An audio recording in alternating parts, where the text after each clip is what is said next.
Puluhan ribu tentara Israel dilaporkan terluka parah, bahkan banyak yang mengalami gangguan jiwa akibat pertempuran sengit melawan pejuang Palestina Hamas di jalur Gaza. Sejak Oktober 2023, diperkirakan 80 ribu tentara Israel mengalami luka-luka. Departemen Rehabilitasi Kementerian Pertahanan Israel kini merawat ribuan prajurit tersebut. Dari jumlah 80 ribu tentara yang terluka, sebanyak 26 ribu diantaranya menderita gangguan psikologis.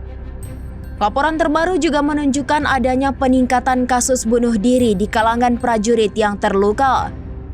Sebagian besar kasus bunuh diri ini berkaitan langsung dengan trauma pertempuran dan kesulitan yang dialami akibat berada di zona konflik dalam waktu yang lama. Selama 7 bulan terakhir sejak awal tahun 2025, tercatat 16 tentara Israel termasuk 7 prajurit cadangan mengakhiri hidupnya. 4 prajurit cadangan diantaranya mengakhiri hidupnya sendiri pada bulan lalu.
Download Tribun X sekarang, menghadirkan lokal menjadi Indonesia.